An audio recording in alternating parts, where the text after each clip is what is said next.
काल मंदिर का रहस्य। पश्चिमी घाट की एक हरी भरी घाटी के पास बसे एक छोटे से कस्बे में एक पुराने मंदिर के बारे में अजीब अजीब बातें चल रही थी। लोग कहते थे कि यह मंदिर, जिसे काल मंदिर कहा जाता था, हजारों साल पहले एक गुमनाम ऋषि ने बनाया था। इस मंदिर के बारे में मान्यता थी कि यहाँ समय का गहरा रहस्य छुपा है और जो कोई भी इसके अंदर जाता है उसे अनोखे और अजीब अनुभव होते हैं। लेकिन हर साल कार्तिक पूर्णिमा की रात को यह मंदिर केवल उन लोगों को दिखाई देता था जिनका मन निर्मल और सत्य के लिए तैयार होता। पीढ़ियों से गांव के लोग उस जगह से दूर रहते थे, पर इस साल कुछ अलग था।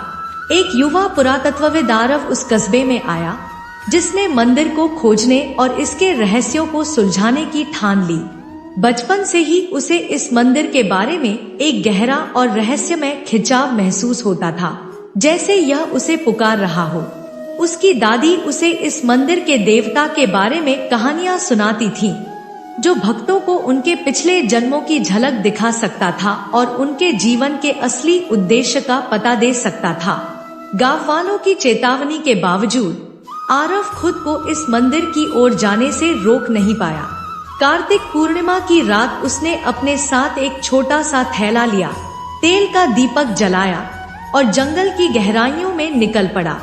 चांदनी रात की हल्की रोशनी में पेड़ के साए डरावने लग रहे थे और हवा में अजीब सी रहस्यमय खामोशी थी। घंटों चलने के बाद उसे एक गुप्त पथ दिखाई दिया, जो उसे विचित्र रूप से जाना पहचाना लग रहा था, जबकि वह वहां पहले कभी नहीं गया था।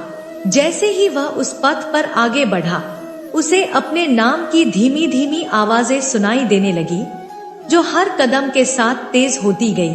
उस रास्ते पर चलते चलते उसे एक प्राचीन पत्थर का द्वार दिखाई दिया, जो काई से ढका हुआ था और जिस पर संस्कृत में कुछ लिखा हुआ था। उस पत्थर पर देवताओं, नागों और दिव्य आकृतियों की नक्काशी थी। आरव ने गहरी सांस ली और मंदिर के अंदर प्रवेश किया।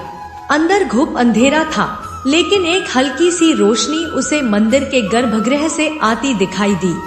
जैसे ही वह उस रोशनी की ओर बढ़ा, उसे अपने चारों ओर पौराणिक घटनाओं की चित्रकारी नजर आई। समुद्र मंथन, गंगा का अवतरण और सबसे अजीब एक आकृति जो बिल्कुल उसी जैसी दिखती थी, एक देवता के सामने झुकी हुई।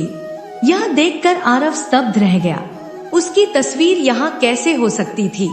तभी उसे पीछे से किसी की उपस्थिति महसूस हुई। मुड़कर देखा तो वहाँ एक वृद्ध व्यक्ति खड़ा था, जो भगवा वस्त्र पहने हुए था और हाथ में त्रिशूल पकड़े हुए था। उस व्यक्ति की आंखें किसी गहरी अनंत दृष्टि से भरपूर थी। आप कौन हैं? आरव ने घबराकर पूछा। मैं केवल एक मार्गदर्शक हूँ, उस व्यक्ति ने मुस्कुराते हुए कहा। तुम यहाँ इसलिए आए हो क्योंकि तुम सच्चाई जानने के लिए तैयार हो। यह मंदिर सदियों से तुम्हारे लौटने का इंतजार कर रहा था, क्योंकि तुम उसी ऋषि के वंशज हो जिसने इस मंदिर का निर्माण किया था। अचानक आरव को अपनी आंखों के सामने अतीत की स्मृतियां दिखाई देने लगी। वह खुद को एक महान ऋषि के रूप में देख रहा था, जो ज्ञान की खोज में तपस्या कर रहा था। उसे याद आया कि उसने इस मंदिर का निर्माण एक पवित्र द्वार के रूप में किया था, जहां आत्माएं अपने सच्चे स्वरूप को पहचान सके। उस वृद्ध ने समझाया कि आरव का जीवन अब पूर्ण चक्र में आ चुका था और वह अपने उद्देश्य को समझने के लिए तैयार था। आरव ने मंदिर के केंद्र में स्थित मूर्ति के सामने झुककर आशीर्वाद लिया। वृद्ध व्यक्ति ने उसे आशीर्वाद देते हुए कहा कि अब उसके पास अपने पिछले जन्मों का ज्ञान और अपने उद्देश्य को पूरा करने की शक्ति है।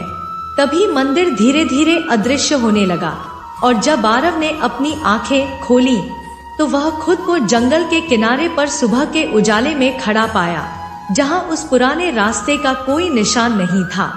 गांव लौटने पर आरव के चेहरे पर एक अजीब सी शांति और स्पष्टता दिख रही थी, जैसे उसे अपने जीवन का असली उद्देश्य समझ में आ गया हो।